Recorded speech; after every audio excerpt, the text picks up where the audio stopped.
Hello and welcome to Sport Tonight. I'm Cecilia Omogbe in Lagos. Sporty greetings to you wherever you are in the world watching us. In London, Mustin Okonakwa and Cecilia, I look at the lineup and I'm like, we're showing so much love to women in sports today on the show. You don't have a choice, especially when they're busy. So you just have to give them that opportunity to shine. That's what it is. All right, we'll be talking about the Nigerian Women's Football League Premiership today. Of course, a comprehensive review of the games that went down on match day 9. Also, we'll get to listen to some of the coaches because all of them are preparing to make the Super 6 and also see if they can, win the league title and, of course, from there, represent Nigeria on the continent. Also, of course, the Ukraine-Russia invasion is still on. We'll still be talking about that, what the UEFA, FIFA, and, of course, the Paralympians are saying concerning this. And also, we are happy that Ukraine athletes have been able to get into Beijing for the Paralympics Games that is starting tomorrow, which is a Friday. Also, we'll be talking about the D Tigers. Yes, they are in a very, very tough group. The good news is France that they defeated is also in the same group with them. So we'll see if they can beat them again when they meet in September. That's the FIBA Women Basketball World Cup that will be taking place later this year in Sydney. Also, yes, talking about Seferin and what he had to say concerning the Biennial World Cup is still there, but then it's likely that, FIFA will just have to backtrack and not go ahead with the Biennial World Cup because what is coming from Seferin this evening is great. Austin is a loaded package, definitely. And of course, we'll not be doing the talking alone.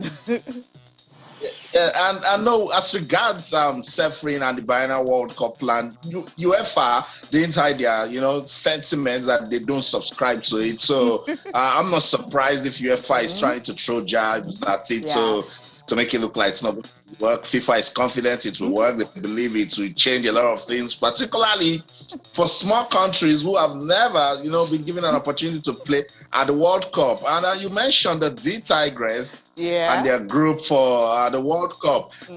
Makes me remember when they defeated the United States of America before the Olympics, and they were having so much hopes. But look, I like the fact that they defeated France in a competitive setting. They just need to take that speed, and then just go out there and improve on the performance. Look, in our world of sports, impossible is nothing.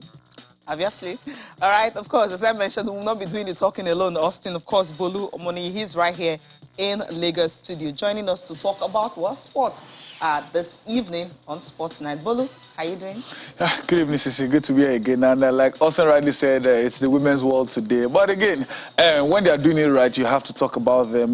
We're talking about this morning how for 3 days now the NPFL website has been null and void, not active, but the NWFL giving us back-to-back from results to tables to everything. Although I'm not so keen with that grouping for that FIBA Women's World Cup. I'm a bit shaky, but again, come on, girls, you can do it. 4 teams will qualify from that group. I think we are not that bad. I won't make it out of the 4 group. But whatever happens, at least if one basketball team is making us happy in Nigeria, it's definitely the Tigers. So wish them all the best. Come, I think September when the event will open. Anything can happen in sports. That's what it is. Anything can happen in sport. Of course, let's get into it. Just talk about the Nigerian Women's Football League Premiership, all the games that went down match day 9. We'll be focusing on 2 games because we're able to cover those 2 games. The one in Calabar and also the one in Benin City in Edo State. Starting with Edo Queens and Adamawa Queens. When Edo Queens started the league this year, they went to Adamawa and they picked up all points. They scored 2 goals. They came back home with all 3 points. And of course, again, in Benin City this time around, Edo Queens winning by 2 goals to nothing against the same Adamawa. And about this game, at the 6th minute, just getting into the game, Adaobi Oka scored the first goal, and of course, before Sulayat Abidin scored in the 23rd minute. The 2 goals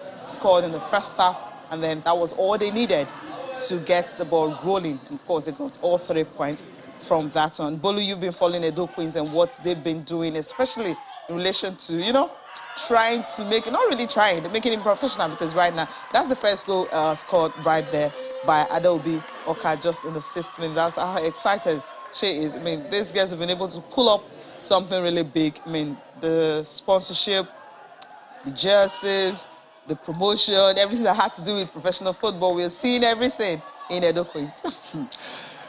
When you plan yourself well in football, I think this is result, and you'll see, like you rightly say, everything is working for them. Everything. Just look at scoreboard. Let me know. I will not make any this time, but they have scoreboard that is recording the score, that is recording the timing and everything. Edo Queens are the only unbeaten side there so far. They've been doing so well. They have a game in hand and they are 2 points clear at the top of the table. It means they are doing something right. I say it all the time. When you're into sports and you know there's no off-the-field distraction. You're not thinking about when you get money. You're not thinking about safety. The girls are flying just like the men are flying. They are not going from maybe a door to the north and they're going via the road. They are flying. And you are sure that when it's time to receive your money, you are getting paid. The only thing on your head is just do your assignment on the field. And that's what we are seeing from Edo Queens. They're 3-0 win. That's huge. Yes, you can say it's women's football, but I think scoring 2 goals is not something you get all the time. So good win for them. Good one for them. As things stand now, I think Edo Queens are the team to catch in the NWFL. Interesting. Austin? Yeah, it's a good one, and from the start of the season, Cecilia, Edo Queens, they made their intention known, with the way they prepared for the new season. And we have said it on this program that whoever is doing something right, we will talk about it. And the Edo State government are trying to, be that shining light, be a model for other teams to follow. We also see what they do with Bendel Insurance, and it is what you sow, you reap. So Edo Queens, top of their group now.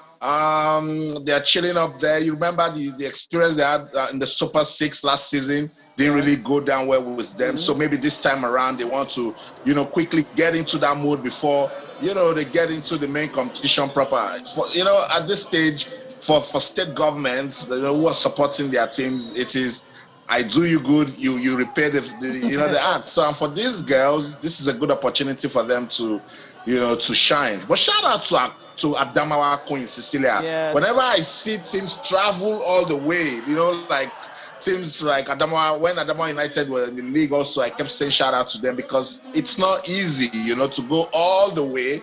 And they travel back again, and these ladies, they fought. You see the way they were defending. It would have been 4-5-6 for Edo Queens, but they defended it and make sure that they kept the scoreline at 2-0 that it is. So shout out to both the winners and, of course, the losers.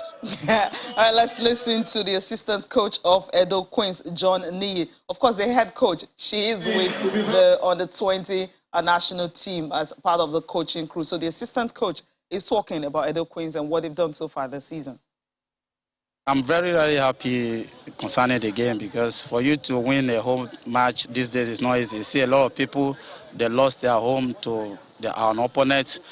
They will not be happy because our job is not easy. So when you lost a game, that's not how you'll be happy because you must have prepared well for that game. And if it comes in a bad way for you, you didn't win or probably you have draw in your home, there's no how you'll be happy. Your reaction will be so dull, you will have yourself. That you believe definitely support have 3 maximum points in your home, but it's not easy to win it. No team that is a pushover in Nigeria Female League. Now everybody is, pushing everybody, especially this second round. Everybody have already beefed up their team. Even when we played Adamawa in their home, their team is not up to this. But today they try to come out if they could get something. But we are ready as well because during the mid-season we have to make sure we step our game up. And with a lot of training, strength, stability, and I thank God it worked for us. This game has taken us back to the top of the table. We're at 17 points now, and we are going our way. We're not going to lose it as well because we know to remain on top is our, is our determination, is our goals. You understand? So I know God will help us. Everything will depend so much on God, and we'll keep working hard. And I know God will grant us victory in Abuja next week.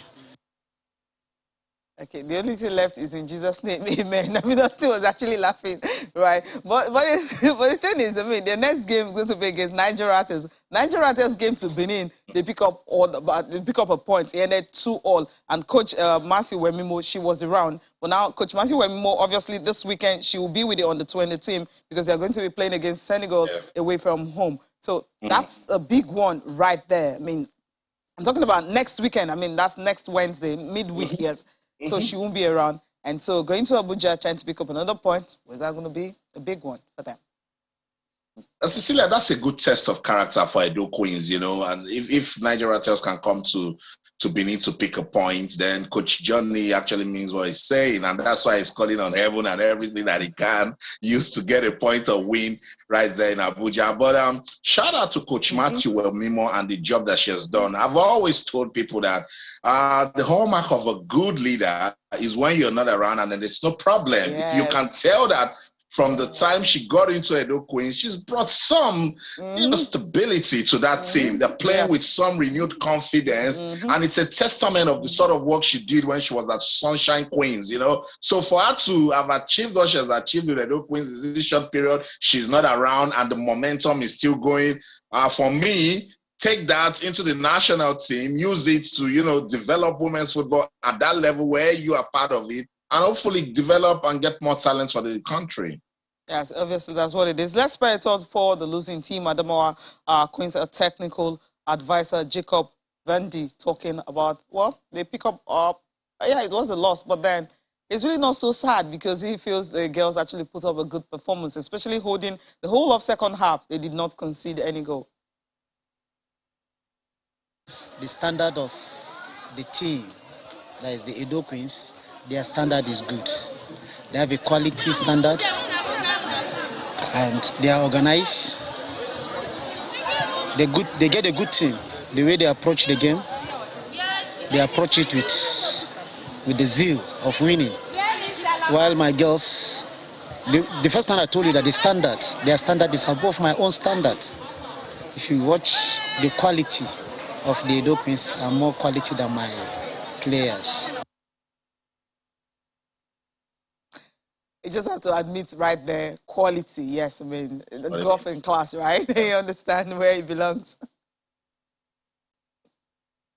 Let's get Bolu talking. Bolu, I love when we talk about the league, particularly the women's league in Nigeria, and quality is mentioned. That's what we want. That's how to develop the league. Normally in women's football, when you're talking about quality, you call Robo Queens, you call Rivers Angels, then, well, Pelican Stars were back in the days, then you call Rivers and Bielsa. But now, you can't even call quality now. You have to mention Edo Queens. It shows growth. So you have to agree, as much as Vandy's comment sounded comical, you just have to agree with him 100%. Edo Queens and Adama Queens are way up. There's a huge margin between both sides. It doesn't mean this you can pick a point or win. But I think it was just being sincere about, although you couldn't find the right words to use, but it means we are growing beyond there. Just talk about who will win. You can easily say Rivers Angels, you can easily say Bielsa Queens. Then after them, well, Robust Queens also in the mix. But now, talking about Edo Queens, it means there's another challenge. Hopefully, we get to see more. Now in the men's game, we can call 5 teams that will probably at the end of the season may end up winning the league. I want to see us calling 6, 7 teams in the women's league that even home or away, it will be difficult to predict. I like what the women are doing. They are setting standards. We are going break on this day. We are coming back on this day, and nothing is changing that. If the men think we can play at night, look at the Edo Queens. They decide to play at night as well. It means everything is working well step by step for them. I like their planning. If there's anything that will change in what the women are doing, it should be a better, much more improved change. Nothing for worse, nothing for bad. Let them keep growing the way they are. So Edo Queens, like we said earlier, I think they deserve all the praises they are getting. Let's wait and see if all these appraisals, all the form they'll have, will take them into the next round. And who knows, they may be our next representative at the Women's Champions League. Maybe then they can be our first winner. Totally agree with you. We're seeing pictures from the game between Confluence Queens and Pelican Stars. I would just mention the Pelican Stars and all of the problems and struggles they are going through. One of them, Cecilia Bolu, take a look at the pitch. This is the Nigerian Women's Premier League. This is top-class league, professional. We shouldn't be playing football on this sort of pitch. We don't even play the Principal's Cup on this sort of pitch. We don't play the Channel's International Kids Cup on this sort of pitch. So first thing first, Pelican Stars, you need to find a better playing ground for your team. Maybe that's when they will start winning. This game ended 1-1. Cecilia, I remember when we were doing the preview of this matches last week, I told you that Pelican Stars, the struggle continues. And for Confluence Queens to go to their ground and pick a point, that's a good one for the visitors. Yeah, and of course, if you check, it was even Confluence Queens that scored first. FIBA on Quacha scored in the 64th minute. It was a 93rd, penalty that even allowed the Pelicans to even pick up a point right there at home. But then the coach is not really happy with the point. But he said it's what he's meant because he doesn't even have a top striker. That's how bad it is. He had to convert a defender to a striker. Let's take a listen to him. They need to get a good playing pitch first, Cecilia, for a strike. All right, listen to Samuel Asuko right now. I should say the game was okay. The visiting team played well. The visiting team played well. But as God will have it too, it comes out to be a draw game. I didn't lose hope. I knew that at the tail end, I will still go back with a result. I'm not too satisfied. I'm not. To be sincere, I'm not. I'm really disappointed with the girls, but unfortunately, it is what I came to see. So I manage what I see. I'm not satisfied with the game. I'm not. That is to my own players. They have not done well at all. To say the truth, when I look at the table, because for the first time I saw the table yesterday night, but I still have hope that I will come out of it. And the attack, you can see I converted a defender to play attack for me. The girl that just captain is a defender, but for me, he's really trying. Because I came to meet the team with no striker, with no attacker. Well, I think the game was a good one. Despite that, toward the end of the game, we considered a penalty. So it's a good game. I believe with this standard of game, the game will continue to grow. Due to fatigue, most especially in the first half, they were just trying to pick up because we came in today. So it was hard for them. There was no time for them to really relax. Well, second half, they came out better. So well, they tried their best, and I'm impressed. He's obviously impressed with his team's performance. For a defender, for a goalkeeper to be able to score the penalty for Pelican Stars. That's how bad they are. And that stadium actually is a University of Calabar. That's their sports complex. I mean, that's how bad it is. You're talking about a university because the Calabar EJ Stadium, Landa is still being fixed. I don't know if they're finished with it, but the last time they launched their swimming, I think they've launched their swimming pool or something like that. They commissioned it, so to speak. But we don't know what's currently happening with the pitch. But then, it's football. I know they will be quick to say, "Oh, calm down, Austin," and that's the university, stadium and all of that. No. You see, because we are interested, and these are ways that we develop the league. The media will come out, will show people, and it is very important when you are packaging the league to gain followership, you dress it properly. It's like, while preparing a bride, the husband to be family coming, you prepare the bride properly. And Bolu, this is what we're talking about. People think that is all about the action on the pitch. I'm saying no, the little details we need to pay attention to develop football in Nigeria, we are ignoring them. Well, branding is very, very key. I'm putting myself in the position of maybe a sponsor. Where do you want me to put like my pitch panel or brand around there? Yeah, you can give excuse that that's the University of Calabar, but you are the ones playing in the league. People will think about who owns the pitch. People will be talking about the home side, and that it looks like one of the pitches they are using for the NNL or NLU, and many people complain. So I think it's bad for the eyes. Well, you ask yourself, don't allow them play there. If it means going to a neighboring state or to play, because pictures are also gonna. If we are complaining about our games are not on TV, if you want to put them on TV, this is not the kind of pitch anyone wants to see on TV. So I think they can do more. This is a call to those in charge of the women's game.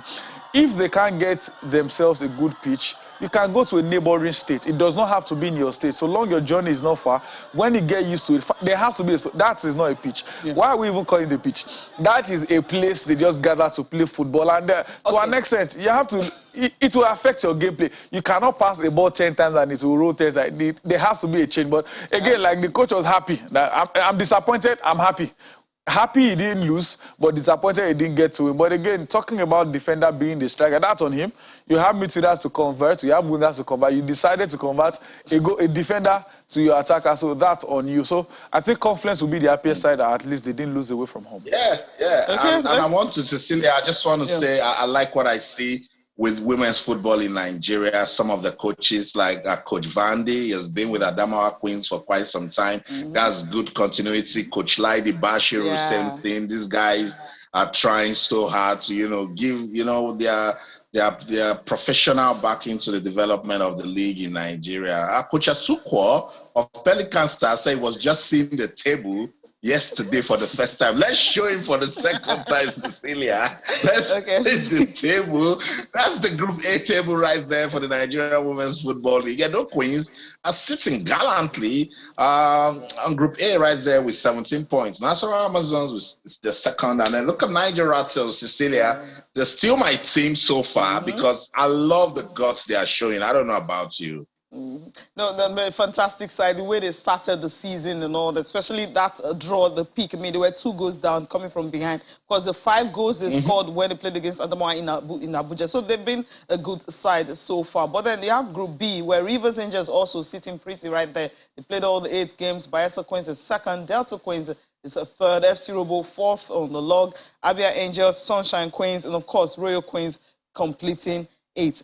But we need to go on a break. So when we come back, we'll be talking about the D Tigers. They are in Group B, preparing for the FIBA Women's Basketball World Cup.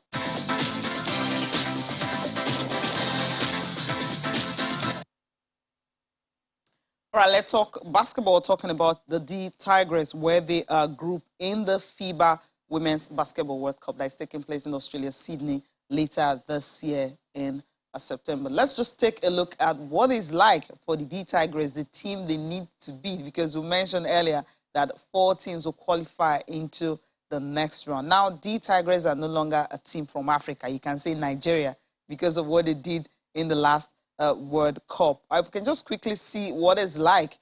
You have Group B, where you have France, Serbia, Japan, Nigeria, Canada, and Australia. Just look at this group: Serbia, Japan, Canada, Australia. Well, when you are here in the local palace, when they tell you not die, this is the group they call that. Although to an extent, I'm not too scared of, say, Serbia and France, because we've played them before, either a narrow loss or a win. But you see, Canada, you see, Australia. Those 2 teams are on the world of their own. Yes, Japan, we lost to Japan last time, but I think it was due to everything surrounding the Tigers at the Olympic Games. And also, I think to an extent, if remember the last qualifiers we had, not all our girls were available. We had injuries and everything. I think if they get their acts together, if they plan well, because planning is one of the major challenges we have. If they plan well with the quality we have, the old guns and the new input, I think we are good enough to go. But it's definitely not going to be an Israel. You know, in basketball, a win is 2 points. A loss, you still get 1 point. Then they accumulate your points, plus or minus. But it's a huge ask. This is the moment I wish we were on the other side. But with USA in this group, it would have been easier, sort of. But again, they tell you if you don't beat the best, you have to beat to be the best, you have to beat the best. But not all the time. I mean, it would have been better on the other side. But for France and Serbia, I think they are beatable if we get everything right. But I'm more scared of Canada and Australia. Those ladies are good enough. And if we find ways to defend 3-pointers, that was a major challenge during the qualifiers. And some of these foreign guys, that's one of the things they take their time to train well. 3-pointers. If we defend well, top 4, I think we should be good enough to make top 4. Is it an easy job? Definitely not. But is it possible? It's very, very... The fact that it's sports, anything is possible. But if we do the right things, I think we should do enough to make the top 4. And in Group A, where you have Belgium, China, Bosnia-Herzegovina, then also a team to decided, that's between Washington and Santo Domingo qualifying tournament. That's the team that will be decided that will join. The winner will join this group. You also have South Korea and, of course, Team USA. This one looked easy in the eyes than the team where you have the Tigers. That's Nigeria. Tip-off is going to be September 22nd. Of course, it's going to be at the Sydney Olympic Park. Great one. Austin, just quickly your thoughts on this one before we move on to beach soccer. Cecilia, when I was, before I got into broadcasting, I was in branding, you know, and then when we tried to do something for a brand, we deployed a 360 degrees branding method. And we say there is the win before the action. The win before the action for the D Tigress to make it out of that group is when we fix basketball administration in Nigeria. Till now, if I ask you, Ambolu, who is the president of the MBBF in 2022, with what the D Tigress have achieved, we will be saying there are 2, federations in the country. You are already losing before the main action. So you see, if PR at this stage now struggles, and remember what I always say to administrators of sports in Nigeria, PR doesn't solve problems, it avoids problems. So you see, for the D Tigers to go to Sydney for the World Cup and start winning on the spot. It is the things that we control now in the media, particularly the international media, before September comes. Who is the president of the MBBF? What's the state of welfare? Are the players happy? What are we doing to ensure that they go in there as a properly ranked basketball playing team and go to impress? What are we doing before the competition? Very, very important, because competition will come now. Everybody will say, oh, is it not the D Tigers? Let them prove to us that they are not just winning in Africa. No, it's a different look and feel tournament completely. And we must get it right now. First, the ministry must take a stand. Call every faction in the basketball family and say, look, we need to focus. Who is the president? What election are we approving? What constitution are we using if we're going to go back and have new elections? Because whether we agree or not, Cecilia, those things affect play on the court. It's very important we say this. It's important that our administrators know this so that when the D Tigers go to Australia and they don't do well, we know people to hold responsible.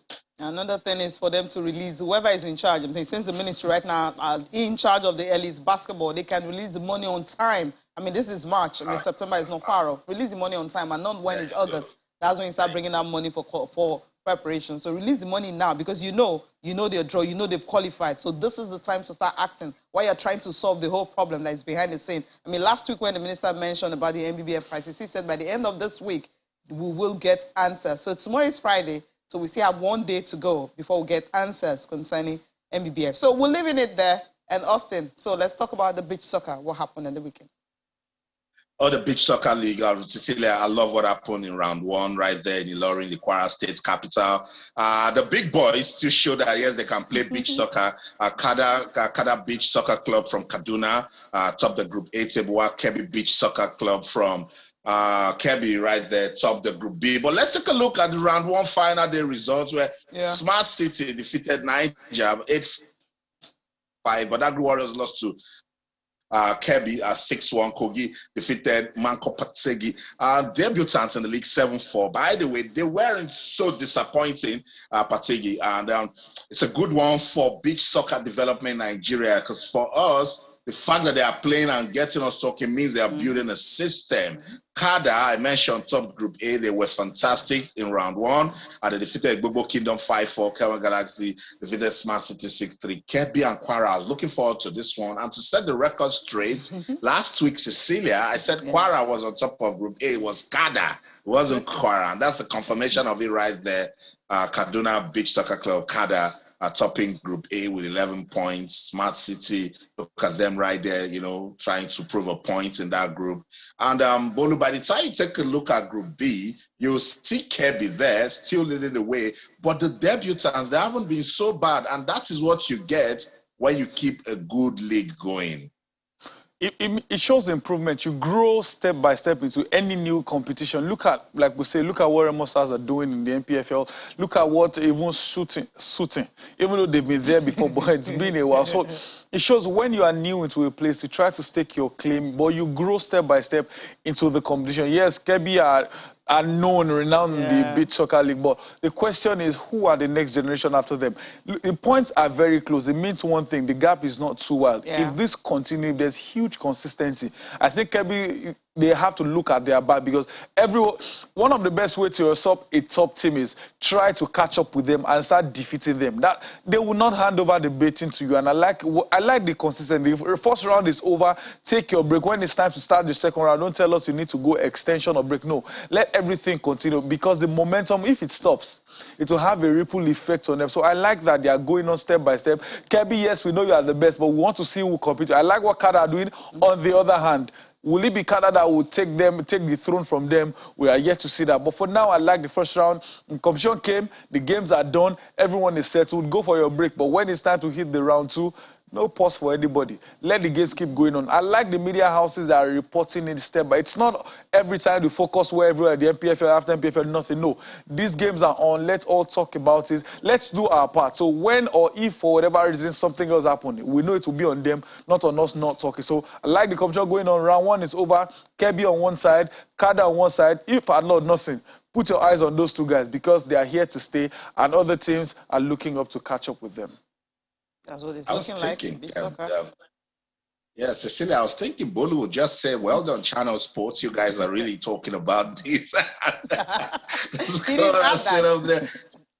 Yeah, and Cecilia, Bolu, it was also good for the league. 160 goals were recorded right there in round 1. And it's just so good seeing that they said they were going to have this league, and they are having this league. Round 2 will kick off March the 16th to the 19th in Lagos. So then we'll now look at them and say, what ways did you improve from round 1? So that's what we're looking forward to in round 2, Cecilia. We really can't wait to see that right here in Lagos. So opportunity for some of us to really see these teams play. And I know that the beach, of course, will be better than what we've seen. Yeah, obviously. Okay. All right, now let's talk about the FIFA World Cup qualifiers. Here's the playoffs. Nigeria and Ghana is going to be in Cape Coast, 8:30 p.m. Nigerian time, of course. That's the first leg. And interesting about the whole thing is that all the qualifiers will be played the same day. 25th, first leg. 29th, second leg. And for NFF President Amaju Pinnick, he's been talking about the fact that no excuse that Nigeria will not be at the World Cup, won't be in Qatar in November. Let's take a listen to him. What we are fixated on right now is qualifying for the World Cup. And we are working around the clock in ensuring that we do that. That shows the level of seriousness we are taking this. We're happy. We are keeping in touch with all our players.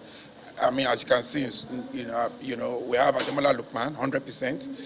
He's so excited. He calls me every day. We have Dennis. They are so excited about coming. And by God's grace, they are doing very well. I also had a word with Ebere Eze some few days ago. Very lovely discussion. Everybody's excited because we've been able to create that enabling environment for them to see that their home is home. When we had a meeting with the players, we told them to ask us the most difficult questions. What do you think can stop us? So they highlighted a few things, and we are taking it very seriously. Very, very seriously, And we're not joking with anything because we cannot afford not to go to Qatar. It's not what I can even live not to see, by God's grace. Do you understand? So, because you can imagine just the Nations Cup, it's a different ball game. Everybody saw it. Everybody saw that for the first time in a very long time, there was this joy around, not just in Nigeria. Nigerians, not just globally. So World Cup is a different ball game. We don't just want to go to the World Cup and just say we are going to make a presence. No.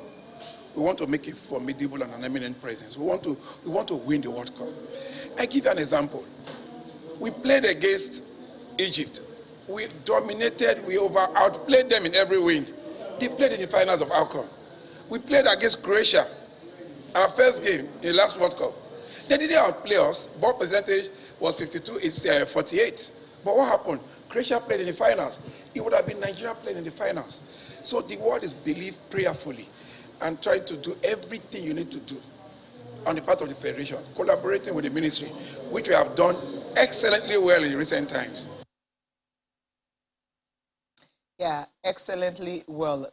I mean, collaborating with the sports ministry and also ensuring that they're giving the Super Eagles everything they can for them to qualify for the World Cup. Bolu, I'll come to you first, of course, in Austin also. I mean, he's been smiling, especially when it was mentioned that, yes, we can win the FIFA World Cup. Yes, we can. Bolu? I think we forgot to add on the 17th to the World Cup we want to win. For this one, no. I've taken out all the options of Nigeria not qualifying for the World Cup. People give what if, remove that what if. We are qualifying for the World Cup. I think if we can get to second round, it's probably going to be our best outing because we've not gone beyond. Then going to the quarterfinal will be huge, like they say in the local palace. But man, winning, I think we are still. I think Africa as a whole, we are still Egypt is our most successful team on the continent. They lost to Saudi Arabia in the last World Cup. It shows we are not there yet. But for this preparation, for these qualifiers, I tell people that care to listen, we have everything we need to beat Ghana, possibly home and away. But if we do the right things in terms of players, quality, pitches, everything, we have it. For example, like we're discussing of FCCR, the camp opens on the 21st. It's only here that we see camp opens and players sometimes coming 2-3 days later. No, if you are not there on the 24th, because nobody is playing their league game on Monday. Every league game ends Sunday. Some would even play on Saturday. So there's no excuse for you not to be on camp on the 21st of January or of the 21st of March. Any player not on camp early, bye-bye, just go back to your club. And I like that the Bere Chieze talk, I like the Olise talk, but if they don't confirm they want to play for Nigeria before these qualifiers, we will see them after World Cup. Don't let people do the hustle, then you say, oh, they've qualified for World Cup. No, I like both players. I think both of them, especially Bere Chieze, is a missing link for us. But if he doesn't confirm he wants to play for us before now, because we know even if he confirms now, he can't play the Ghana game. No. But at least confirm, let's know you are with us. Not that we've qualified now. If they don't qualify before now, we'll see after the World Cup. But if we do our preparations well, if we do our preparations right, I think we are good enough to go against Ghana. But anyone that doesn't resume 21st, let us see after the World Cup, because it makes no sense. Nobody, look at what Morocco did to ZH. ZH's problem is not that he came late. They just say, oh, you think you are bigger than us. Go. You may be our biggest star. You may be our biggest boy. But we will move on without you. I think that we need to take on that stand as well. Anyone who comes late, who doesn't think about Nigeria first, who doesn't care about the country first, you can go and play for, just move. We'll move on without, because the way the Super Eagles team is now, I don't think we have any player that's indispensable in the squad. Yeah. And I like that it's going on like that. If you're not ready, let somebody else who's ready take up the charge. Interesting. Austin, can we win the World Cup? No, that's not a question for me, Cecilia, but I'll just jump in. I'm just asking you. Bolu said we cannot second round. That's what it said. Yeah. And yes, you're a very good observer. You saw that I smiled when he said it, because I'm Nigerian. It'd be good to have the Super Eagles win the World Cup in my lifetime. It's good bragging rights. Yeah. So remember what I said about the win before the action. So just imagine if we have a united MBBF, for instance. This is how you see the president wasking lyrical. So Amaju Pinnick is just selling what he has. He's the president of the team. He's hoping that he can go all the way. He's giving good examples. But I'm sure he knows it requires a lot of hard and smart work. It goes beyond talks, and we need to find a way to fix those things that we have identified as problems in our football. The technical part of the game. Yes, now Nigeria seem to welcome the idea of Coach Austin Eguavoen and Emmanuel Amunike coming is also a good one. But infrastructure is still a problem. The Abuja National Stadium, where the second leg of that crucial World Cup qualifier will be played, needs to be top-notch. It must meet international standard, because these players, they play in proper pitches. They will not come there and struggle on a pitch and you expect them to give you the result. So let's ensure that before you dream of winning the World Cup, fix everything you have back home. You know what I'm saying? So that when you step out, someone will be like, yeah, this guy is actually mean business to come take over the world. You must first, have that mentality that you're fine back home. You've done all your homework. For instance, you want to play Ghana. With football, anything can happen, irrespective of what happens in the first leg. When they know that you are the sort of team that is prepared, like the Ademola Lookman addition to the team is a good one, and Ghanaians are already talking about it. You see what I'm saying about the win before the action.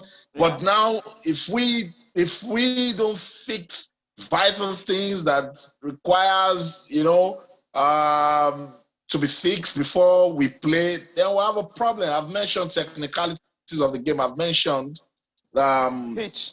Infrastructure, players' welfare also. We must be sure that these players are happy, that everything is going on well. There must also be solidarity between the Federal Ministry of Youth and Sports and the NFF. Coach Gernot talked about it when he was leaving. So I just hope that we have all of these things fixed before you talk about winning the World Cup, because it is a whole lot of hard work, Cecilia. Yeah, we can win the World Cup. I know that. Okay, so let's leave that. Still staying with the World Cup, the biennial World Cup has been talked about a whole lot, Austin. I mean, Seferin Alexander right now, he's saying, look, FIFA got it wrong. So they need to rethink and then do the right thing. And the right thing is do not even think about having World Cup every 2 years. Let's take a listen to him. Biennial World Cup is a no-go for everyone in football, and I'm glad that now FIFA realized it as well. We are still discussing. I had a discussion with the FIFA president yesterday about it, and we absolutely admit, and we cannot say that football on other continents cannot be developed. But it should be, we should be aligned, and it shouldn't hurt European federations or South American federations. And we have discussions. As much as I heard, and I'm sure that biennial World Cup is off the table, but we are discussing. We want to help. We want to say, we cannot say European football is European football and we don't allow anything else. That was never our approach, and it will not be in the future as well. So we are discussing. I don't think it's correct that I say more now, because there are still only discussions, but I'm sure we will come to a solution very soon also with FIFA.